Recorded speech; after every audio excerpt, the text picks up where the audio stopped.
Hey everyone, so in today's video, I'm going to be doing another critiquing my old writing video. So I do have another one of these, which I will link in the description. One of these excerpts I've been editing for like 3 weeks, so it has been a struggle as well for me. So if you guys are not super confident with your line editing, I feel you. This video is going to be broken up into 3 parts, and I'm going to put all of the timestamps and what you're going to be learning in those timestamps right here. Hi friends, how's it going? So the first excerpt is going to be, I have a paper here because it's long, choosing your details carefully / removing and replacing abstractions by showing versus telling, and that will also cover general specificity. The second excerpt is going to be specifying vague details for vivid writing. And the third is going to be simplifying writing and metaphors to have greater emotional impact. So if any of those things sound like you need to see that, you can click around in the description, and I'll also leave a pinned comment if you are in the comments and want to scroll around. But I hope you guys enjoy this video and we'll get right into it. So the first excerpt that I'm going to be working on is this one, and this is the original, which I will show you. I'm not going to read it. You guys can pause it if you want to read it, but I will probably read some of it out loud while I'm editing. This is going to be on fleshing out abstractions. This is actually something I struggled with a lot when I started writing. I didn't really understand what an abstraction was, and you'll see I kind of use them in a specific way, but they don't end up actually being very specific at all because they are abstractions. So abstractions can be feelings like anxiety, pain, pleasure. These are all things that I went through in my writing class. States like freedom, emotions, which is quite common, I think. When I used to use a lot of abstractions such as love, anger, joy, and so on and so forth. So if that sounds like you and you want to be using more specific language and concrete language, which is how you combat abstractions, this excerpt will hopefully show you how to go about doing that. So this is the excerpt, and basically this is taken from book 5 of the Fostered series, which I wrote many years ago. I think I wrote it in 2016, 2017. I think I was 15, 16 when I wrote that book. I don't think this is particularly bad, which is going to be a trend throughout this video. Nothing I would say is awful or anything. I was just trying to show you guys how you can develop something if you are interested in it. So like I said, this lesson is going to be on fleshing out abstractions. So we're going to take this paragraph right here and make it look like something like this, basically. And so this paragraph is about the main character of this book, Reeve. She's talking about her family and a particular outing they had at a cabin. And it has a lot of abstractions. So here it says, you know, we made ourselves at home. This is just a familiar phrase. And then acted like a family. We don't know what that means. Like, what does a family act like? There's no specificity there. And so in order for the reader to understand what the narrator is feeling, we're going to need something a little bit more specific than that. Spoke like one. Again, this is in relation to family, and we don't really know what that means. While family, I don't really know. Is family concrete? I don't know. But family in particular in this context, we don't know what a family acts like. We don't know what a family speaks like, runs like. And then we have this word loved like. And fun, we had fun. And here I'm going to scroll down to the comment that I wrote just so this makes more sense. So here I wrote, let's see some of this acting like a family and having fun like a family. Words like loved, which is a feeling, and fun, which is like a state, are both abstract. So to get rid of that, instead of just saying an abstraction, we can show some of the love and the fun actually occurring in the scene. And so, yeah, this paragraph isn't bad. It just isn't really, it's kind of vague. It's not very specific.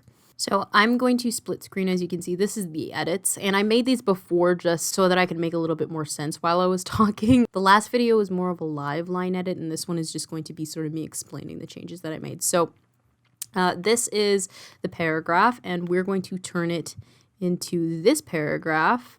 So by the end of this paragraph is going to look about like this, and it's going to be much longer. As you can see, it's like double the length. So the first thing we're going to do here is address this little thing right here. So I list out 3 characters, Mom, Dad, Christiane, and that's kind of unnecessary because this is just a family. So that might be a little bit too specific, and I state that right over here. It is a little bit too specific and not really necessary to state out every single member of the family. So I'm going to change that right here. So I'm going to change that to my family and then just cut out their names because that's not really necessary information. We already know who her family is anyway. And I'm just going to delete this all just for the sake of line editing. That's not really has anything to do with specificity. And again, the word up is not really necessary. So I'm going to delete that as well.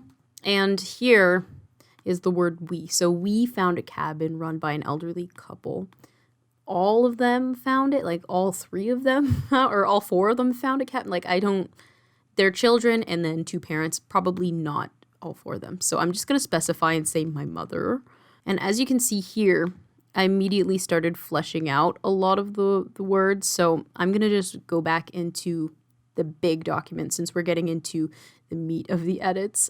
So as you can see, the original was not very specific. So here it says we found a cabin run by an elderly couple. That's what the original says. I changed it to my mother found an advertisement in the paper for a 3-day cabin rental up the rugged blur of the mountain line. So that sets up the scene a little bit more. First of all, we know where the cabin is. We know that it's a rental. So it's a 3-day cabin rental. Her mother found it in the advertisement in the paper, and the cabin is located in the mountains right here. So I'm going to add that to this edit. Okay, so that's where we are right now. And so obviously I'm just going to cut out this cabin run by an elderly couple bit and the rented it out on a whim because they got lost. So obviously they weren't planning to rent it. And I don't really think the detail about the people who own it being old is very necessary here, especially since we're more focusing on their family and not really the elderly couple, and they don't ever show back up again in the paragraph. So I just deleted that detail. And now to sort of transition into actually being at the cabin, I just started with the description right here. And that description says, the door was still decorated with a wreath, though the holidays were over, and I raced Christiane to the front door. I guess I could change that too, and I raced Christiane to it, and I'll change that in the other edit, but this sets up the cabin a little bit more. There's a bit of description, and that will get rid of the made ourselves at home. So we're setting the scene up a little bit and getting rid of that familiar phrase. So I'm going to add that in here. I'm just going to change it to it. It's a little bit awkward, but we're just going to move on. And now I'm going to be adding a few sentences to establish the relationship. So right up here, she won, of course, that winter it felt like she beat me at everything. This establishes sort of how the sisters feel about each other. This is when they're much younger, many years before Reeve is actually narrating the story. So she's thinking back on how she actually feels about the situation. And I think that characterizes how she feels about her sister and maybe her family, which kind of sets up the tone for the rest of the scene. So I'm going to also add this little description over here into this other document.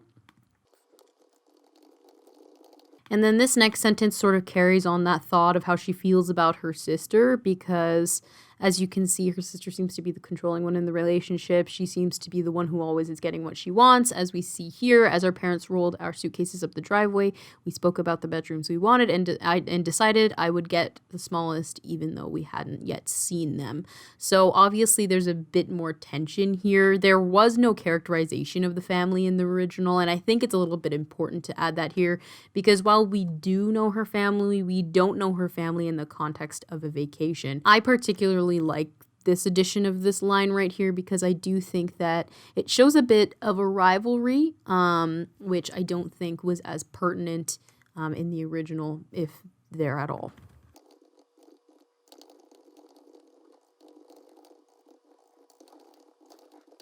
And I'm going to cut this out because I think we have sufficiently made ourselves at home in the cabin. So this just sets up the scene a little bit more.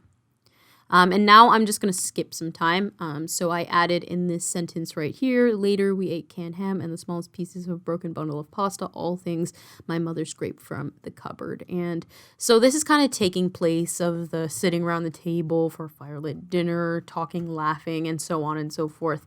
I'm trying to characterize her mother as, first of all, stingy, and second of all, a little bit suspect. She's stealing a bit from the people who own this house, and while I'm sure that they don't care that she's stealing their broken pasta, I think it speaks to her character a little bit more. Usually, if you're vacationing, you're not going to want to eat someone's old broken pasta at the back of their cupboard. And so instead of just grouping the family as one giant entity, I have decided to break it up a little bit and particularly focus on the mother, because later after this paragraph, she's a little bit more important as Reeve continues this backstory kind of tale. And so that's my reasoning for adding in those details. And as you can see, there are smaller details within this, like canned ham, smallest pieces of a broken bundle of pasta. I didn't just say later we ate dinner. Dinner is a little bit vague, and now we can see a clearer image of what they actually are eating.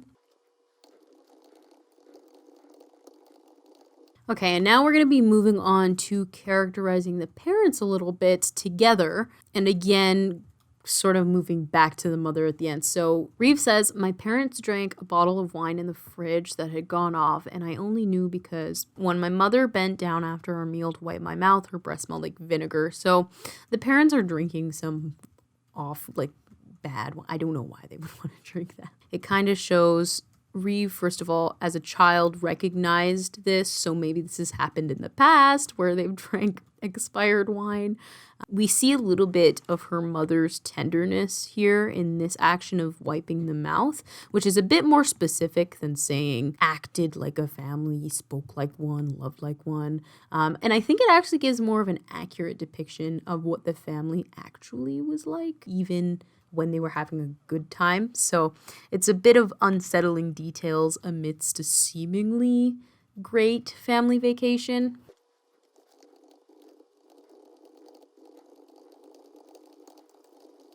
And so now this kind of makes up for this sat around the table every night for a firelit dinner. That was basically the end of the dinner. So I'm just going to cut that out because I have expanded on that particular thought. And now we're going to be moving past the dinner and into a bit of the we had fun part and spent time together like a family part, sort of showing what that looks like instead of just stating what they did. So I guess this could also count as a showing and telling lesson, as well as a specificity and removing abstractions lesson. So first I'm going to be talking about this line right here. This is not specifically special, I guess. It's just sort of an action. And we kind of brought in the firelit aspect. Again, that was in the original by saying the father is building a fire in the fireplace. And the mother is looking for dessert again in this stranger's cabin. I mean, she rented it, so I'm just gonna add that line in. I changed my document to Garamond. That looks so much better. And then we're gonna just move on to this next line right here. So eventually she came across a sealed jar of maraschino cherries and poured them into a glass dish. So this is very specific. It's a sealed jar, so it's, first of all, the jar is sealed and it's of maraschino cherries, not just regular old cherries. And she pours them into a glass dish. So that's just little ways you can interject specificity into your writing. I could have just said she pulls out a jar of cherries, which I guess wouldn't be bad either, but this adds a bit more of a vivid image. Put that in here as well. So now that we have what the mother is doing, she is rumbling through people's cabinets. I'm going to move on to the next line. So she only let us take one at a time and we sucked on them like they were treasure. This kind of shows what the mother is like. Like, she's kind of controlling, but also she found them desserts. So take that what you will. It's like she's doing something nice, but only to her instructions, basically. Like I said, this excerpt is very much centered around the mom. The original isn't. I kind of like that I centered it around the mom because using the word family is quite grand. That is a lot of people to talk about. Like, families can be very small or they can be very big. And so a reader is not going to understand what kind of family we're referring to if we just use family, as we all experience family differently. That sounded like a whole bunch of words, but in particular, that's why I'm sort of moving away from this big idea of family and splitting it off into a smaller person. I could have characterized everybody. I could have talked more about her sister or more about her dad, who's not really much in these excerpts, but instead I focused on the mother because I think her actions are the most important and probably explain the further events that happen after the scene. And then lastly, this sentence right here in the edited version is sort of taking place for the "we had fun," which is very vague. Like, what did they do that was fun? Because my definition of fun is probably not going to be the same definition as fun for somebody else. And then spent time together like a family. That suggests that there's an ideal way or like a set way that families spend time together or have fun. And so again, while that may seem universal because a lot of families hang out and have fun and spend time together, and a reader knows that, it is not specific because we don't know what that means. Everybody has a different way of having fun and spending time with their family. And so while it may appear that you're being specific in the writing, it's actually pretty vague, and the reader's not going to be able to understand what you mean because they don't have any sort of specifics of what having fun looks like or what spending time looks like. So that's what this sentence here tries to do. So we cycled through board games the owners left under the staircase, beat each other at games of Parcheesi, cards, and chess. And so I'm going to add this line over here. And as you can see, I have all of this sort of spending time being a family language that's left over that I'm going to delete. Usually, obviously, I would be deleting as I'm going, but I'm just doing this so that you guys can see what I'm talking about in regards to my edits. This little section right here sort of takes place for the talked, laughed, acted, spoke like, ran like, loved like, family, like sort of whatever. And so that's just supposed to be a bit more specific. And in the final excerpt that I have here, there are a lot more specifics. It's not nearly as vague as it was in the beginning, which is pretty good. And the reader is able to better grasp what I actually mean by just using really abstract language or abstract terms, or beyond abstractions, just vague terms to describe how the family interacts. A reader isn't going to fully be able to grasp that. So I hope that makes sense on how to move away from abstraction. So all you have to do is use more concrete language and specifically imagine your scene and particularly what people are doing. Because I know when I was younger, I would say we had fun together, but I would not really visualize what they were actually doing. And so I think even just taking a moment to write out a few sentences about what they actually are doing instead of just having fun.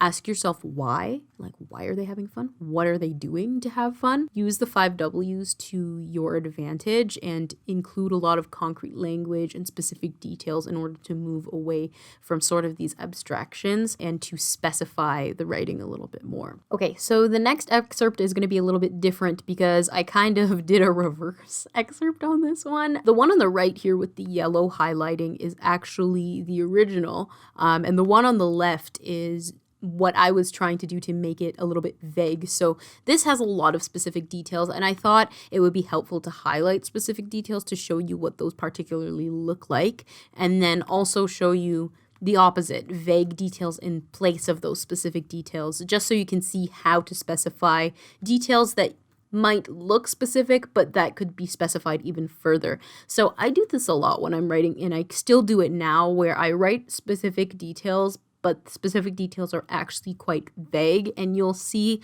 what I mean as I go through the excerpt. So first I'm going to go through the bad version, which isn't bad, I just changed it, and it's a bit over dramatized just so you guys could get the essence of what I was trying to say. And then I'm going to go over the specific version and show you why those details work. So this is from book 6 of Fostered, and I probably wrote this a year and a half or 2 years ago. I was trying to find something that was a little bit more recent, so that it's a bit more accurate to what I could be writing right now and how I would go about editing my current writing. And this particular scene that I took this excerpt from is one of my favorite scenes that I've ever written. So I quite liked it, and so I wanted to show you what about it I like. First, I'm going to be looking at this vague one, and I did highlight all of the specific details, or just the details in general now since I've removed some of their specificity. So this lesson's obviously going to be covering specifying details for vivid writing. It's going to be a little less constructional as the last one because that one was focusing on how to make abstractions more specific, to move away from abstractions, make them concrete by specifying them. That's a lot of words. This one is going to be how to take your already specific details and punch them up even more so that they're more so specific. So here I say we didn't go far. I think we settled in a different state. So that's one of the details. We went to the beach every other day and bought snacks. Another detail. Dad gave in after 5 days like he couldn't figure out how to parent and entertain it at the same time, so we left the place we were staying at later. We ate breakfast, and Dad thought it was bad before realizing he sounded like my mother and dipped them in sauce. I forgot to highlight those ones. Here we go. Dipped them in sauce. He bought me a drink from the gas station and asked if he'd made a mistake by pulling me out of school a week early. I don't think he meant to say it out loud. Later, when he was at the cash, his debit cursing to the machine, he turned to me lost, like he'd forgotten I was his daughter, not his friend. And then there's all this dialogue here, and then he ends up buying these flowers from the cashier. So I said the cashier overheard him and redirected him to the flowers they were selling. Not bad, but I think we could punch these up a little bit more to make them more vivid, and the original has more vivid details. I just kind of despecified these ones. We didn't go far. I think we settled somewhere in Virginia. So as you can see, we still have the somewhere in. It's not specific. It's not naming a street. It's not naming a town. It's not naming a city. It's just saying Virginia. I honestly think that that's fine. I don't think we need any more specificity, especially since this is a distant, sort of vague-ish memory that she's recalling mid-scene where something similar is happening. I'm going to change this to the original. And so now it's a little bit more specific. We have a state. It's not just another state. It's not just saying, so we kind of moved somewhere. We're telling you where. Not where exactly, but where. And then the original has these details here for what they buy at the beach. So bought boardwalk food like waxy caramel corn and rocket popsicles. So this is quite specific. They're not just buying snacks. They're buying caramel popcorn and rocket popsicles. So we can see that image a little bit more clearly. If I just left it at bought snacks, it would still give off the same point, like they bought food, which is the point of the sentence, but it's not going to be as specific for the reader to imagine. You know, when I think of bought snacks, I think of Doritos. They're not eating Doritos. I think the capitalization on this original is wrong. I don't know if this needs to be capitalized, but we're going to leave it like that. And so the next detail is we left the motel early on the Thursday. And that was changed to we left the place we were staying at later. This is obviously not very specific. We don't know what the place they were staying at is, and we don't know what later is. So for all I know, they could have left Mars at 2,600 years in the future. I don't know. We don't know what later means. So I'm going to specify that back to we left the motel early on Thursday. So the place they were staying at was a motel and later was Thursday. So we know later on in the week. And then the next sentence is we ate breakfast and Dad thought it was bad. The original is we ate continental at 7:30 in the morning. I'm referring to continental breakfast. I guess I could have said continental breakfast too.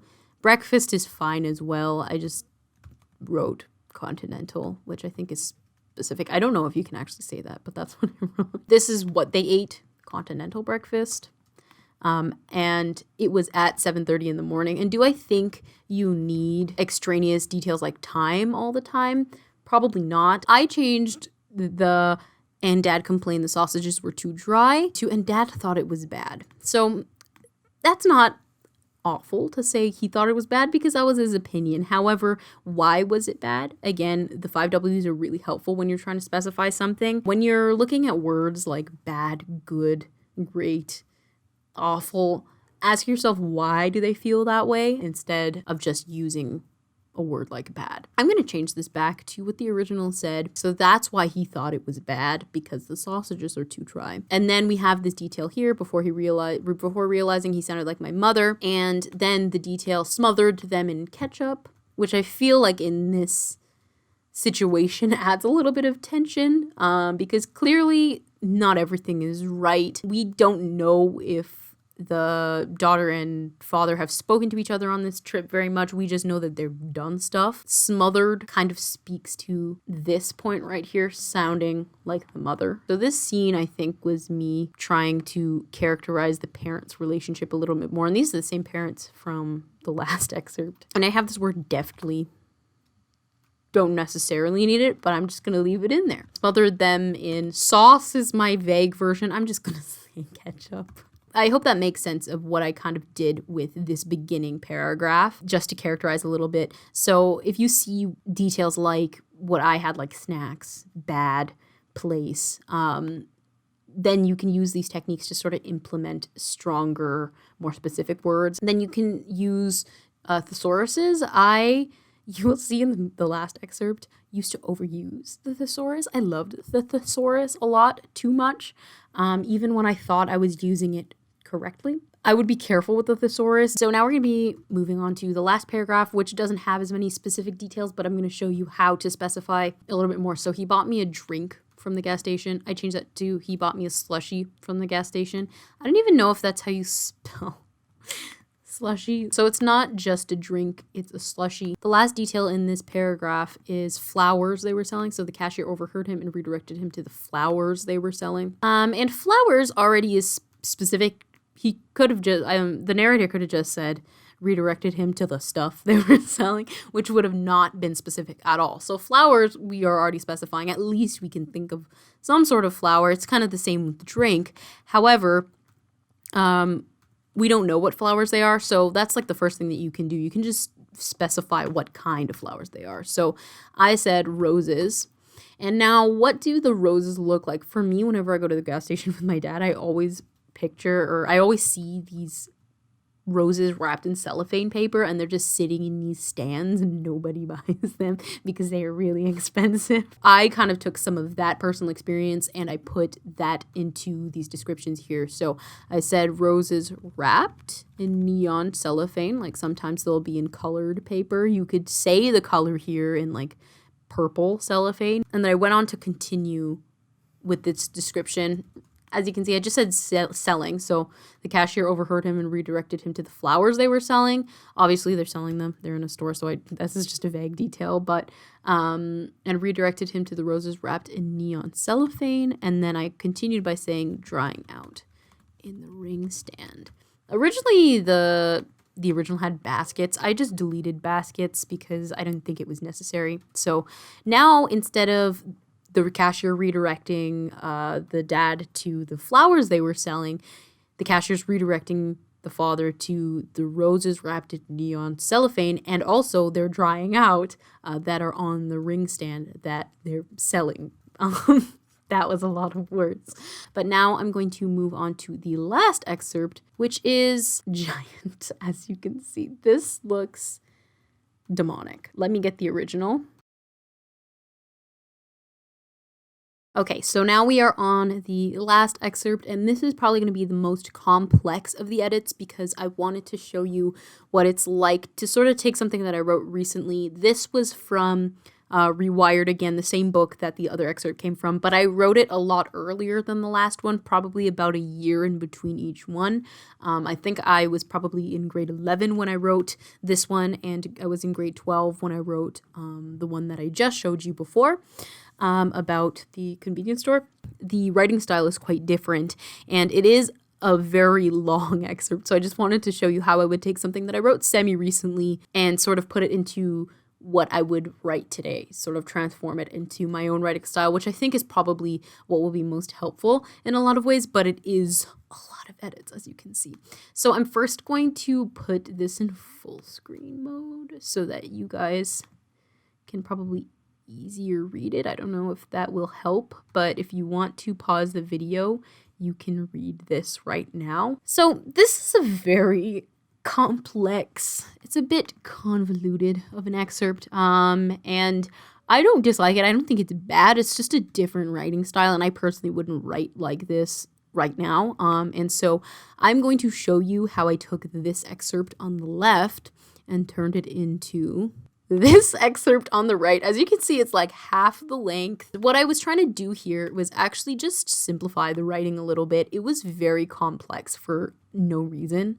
Originally, there were two metaphors, and I'm going to be talking about those, and they were both not necessary, and I don't know if you want to be doing two metaphors about one person in one page, let alone one book, if we're going to make the metaphor so grand. But so this is going to be simplifying the writing and metaphors to have greater emotional impact, because I think the emotions got lost in the original. Some of you may think it was very emotive, but to me, I think what she's actually feeling gets quite lost, because she brings multiple metaphors into it, and then she sustains those metaphors and then sort of cycles between them, and it's a little bit confusing. So I think her actual message gets a bit lost.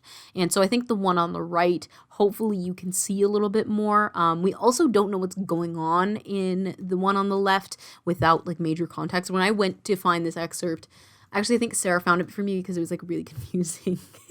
And she was like, oh, this would be good for your video. And so she found this one, and I thought this was perfect because it's a bit confusing. And so I wanted to clarify it. All right, so I think it'll make more sense if I just explain sort of quickly what this is about. And this particular scene is about Reeve, the main character, again. And she's actually talking about her relationship with her brother, who she's particularly worried about.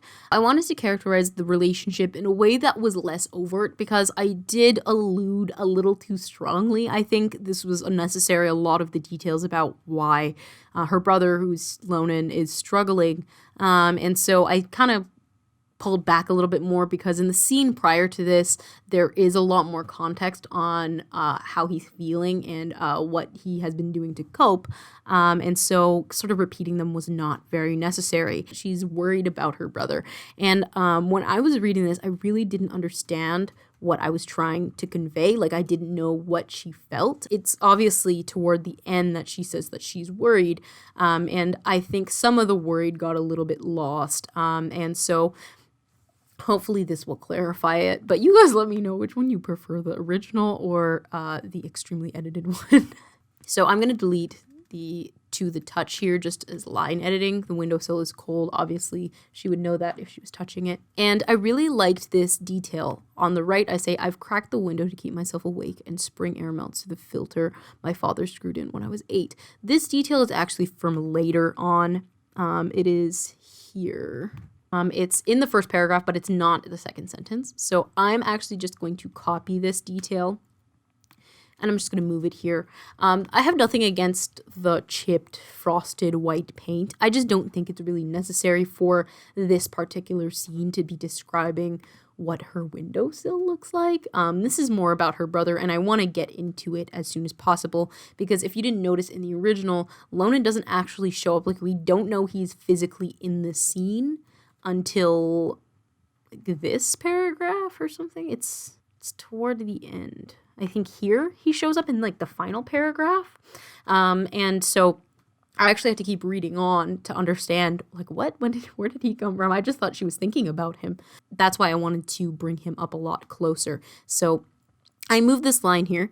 I've cracked the window to keep myself awake, but the cool spring air melts through the filter my father screwed in when I was 8. I changed this a little bit to say to keep myself awake, and instead of let the, and spring air melts through the filter. But everything else I kept the same. That was just a line edit. And so here I have a comment. This comment here, any comments with the asterisk is what I added so that the scene makes a little bit more sense. So I established him in the room a lot earlier. Originally, we don't know where he is until like the very last paragraph. So I really wanted to add that in a lot faster, because this scene is about him, and in particular, she's watching him. And so I think not mentioning that early on can be a little bit confusing. So I added Lonan sleeps next to me. And then I have some details here. He wears a button-up I lent him from my father's closet, gauze bulked on across his arm. And this line is kind of a mix of a few details. Where are they? Here, in the last paragraph, I have a few details. The bulk of gauze hidden under the button-up I lent him from my father's closet. So this is basically moved in the original, like right up here in the beginning of the paragraph. I am just going to type out kind of what I wrote. So I'm just describing him because we mentioned him. I want to add a bit of a description, and that's going to be a description I already had, but that's a little bit modified. Here we go. So now we know what he looks like. It kind of establishes what happened at the prior scene as well. And now I'm going to continue on with the description, and that's kind of going to get rid of all of this right here, which you will see. So the next line in this paragraph in the edited version is, the moonlight dyes him blue, the same shade as the lake across the street. So this was me trying to transition straight into the lake metaphor. So for a second, I'm just going to jump into this original document just to explain a few things. But there are a few descriptors in this bit right here about the house. So I had two metaphors controlling this particular page of writing, and that was Lonan as the house and Lonan as the lake. And I really couldn't make up my mind. I don't know why I chose both metaphors. I don't think I need two metaphors to describe who he is as a human being and how he feels right now. So I decided to pick one, and I think the water is a little bit more relevant to Lonan, and a lot of the metaphor about the house I personally don't understand. Like this line right here. Perhaps if this house were Lonan personified, would neither stand nor welcome. I don't really understand what this line means. I'm going to delete this, basically everything about the house, just because I don't understand why I need two metaphors. I don't think it's necessary, and so I'm going to cut it out, and instead I'm going to take that space to expand on the lake metaphor, which is right here, and I'm going to show you kind of what I do to make it a little bit clearer, but I kind of compare him being still and unsettled, which this part right here makes sense. I don't think I kept it though. And then there's some descriptor of the lake. And I decided just to keep the lake and not the house because I think there's a bit of a stronger case for why he's like the lake rather than the house. And so now that I'm talking about the lake, I'm going to describe it. And so there is a bit of a description here, like I said, about the lake. I described it as a gilded horizontal border that splits city from nature. And then I move into, I guess I'm trying to say that border is a new world is, like Lonan's world is, like a world with his key, like this key that has a name on it. This doesn't really make sense to me. It doesn't really add to anything. And I think I use these words here. A small space he retreats to in the torpid maelstrom. It's a lot, I think, for one description. What I think I meant was like a whirlpool almost. I don't know. To me, this seems a bit convoluted here. The next line is, the moonlight dyes in blue, same shade as the lake across the street, like I said, and then its spine protrudes from just between the clearing. And we could go there, is what the line says. It's a little bit lost between all of this junk here, but I hope you can see it. Here is the moonlight dyes in blue, same shade as the lake across the street, and then, and we could go there. Instead of describing the lake and using a lot of these words and to talk about how pretty it is and what it looks like and that it's like a key to another world, I'm just going to simplify it a little bit, talk about what it looks like. Its spine protrudes from just between the clearing, and then talk about why Reeve is so interested at looking at it and comparing her brother to it. The reason I don't love the original too much with the metaphors is that it is quite overt. I feel like that is probably like an English major's job to like analyze what my writing is trying to say here. I'm kind of analyzing it in the writing in the original. You can very clearly see it's a very overt metaphor. And I am not a huge fan of how overt it is. And that's why I'm trying to just simplify it a little bit. So I'm going to add all of this description here.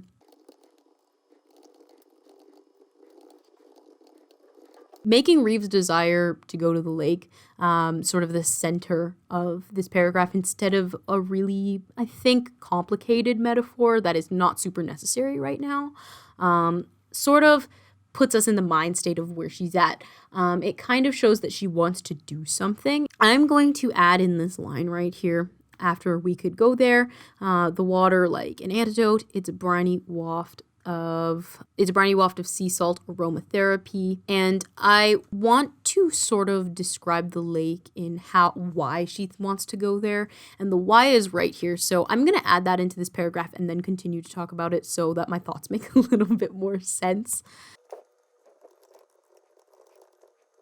So I added this line in here because she's imagining taking her brother here, and she's imagining doing this. First of all, she says like an antidote. The water could be an antidote. Clearly something's not right with her brother, and she wants to do something about it. And so that kind of characterizes her desire in wanting to go to the lake because she wants to help her brother. It's a briny waft of sea salt aromatherapy. So aromatherapy can help people. I think I just was more alluding to therapy. I don't actually think I wrote this. I think Sarah wrote this when she was editing this for me. So what I wrote in the comment over here is that it establishes that clearly something isn't right in this relationship / with these people. Reeve wants to find solutions / make things better instead of flat out stating she's worried for her brother and their relationship. So she wants to do something which shows that she's not okay with how, first of all, he is right now and how the relationship is. And so now I'm going to be moving on past this aromatherapy part. And I'm going to be talking again about the mother, and their mother has showed up in every single one of these excerpts, I guess. Like clout. She has a clout. So this line is, our mother once told me swimming was like a rebirth, and maybe it could be. Each wave a reminder of how it feels to be held again. And so the original obviously goes over Lonan's mental health problems and kind of where he's at. And so I think Reeve bringing up the fact here that their mother told her that swimming could be a rebirth shows what she wants for her brother a little bit more than I'm worried and I hope he gets better. She wants him to be reborn almost into a happier, healthier person. But instead of saying that, like, I really wish Lonan would be a happier, healthier person, here she says, our mother once told me swimming was like a rebirth and maybe it could be. And each wave a reminder of how it feels to be held again. And so I think, first of all, it shows her desires. Perhaps she also wants to be held again. Maybe she's feeling lonely. But more so, I think that it shows maybe she wants this for him. Like, she wants him to be able to feel wanted, in a sense, almost. So these two sentences sort of allude to her wanting a cure or something for her brother, for him to feel better. She almost sort of has a desperate attitude to her. She almost is like desperate for him to feel better because she's like, you know what? If nobody else is going to hold him, like, maybe we'll go to the water and the water will, and maybe that'll make him feel better. I'm going to move on to the very end. I deleted like all of this excerpt. So I'm not going to go over all of it now. But I basically deleted all of the rest of this. So I'm going to do that now so that it's a little bit easier. And the reason why I deleted all of it is because it's not super specific. Like I said, it's kind of vaguely specific, like whatever happened between us. And I kind of carry that on right here. However, in the context of what she's already said, I feel like it's not as necessary to have this entire thing where, first of all, he is the water. I don't really talk about him being the water except for that he's the same color as it. And so it's a little bit subtler, a little less of a heavy hand. Okay, I'm going to talk about this last line right here. So she says, I watch his chest the way he breathes in, then out, and mimic the pattern until we sink. So I think this is an interesting thing to do when your sibling is sleeping and you're watching them. She, instead of watching the way he breathes, like to make sure that he's breathing, or because speaking of alluding to his mental health issues, she's more doing it so that she can mimic him. And I think it's interesting that she wants to sync with him because I think it shows like a longing and, like I said, a desperation to sort of connect in a way that she's not sure how to. And I think that leads into the worry. I think that's kind of what I was trying to say. She doesn't really know what to do here because she is worried, but she's not sure what she can do to sort of fix that. And then this last sentence here, the lake could rinse us of whatever happened here, disperse the drowsy memory, and each ripple, we could go there, I should take him there. And again, this is sort of reinforcing that, you know, clearly something happened, or whatever happened, as you can see in this, this version right here.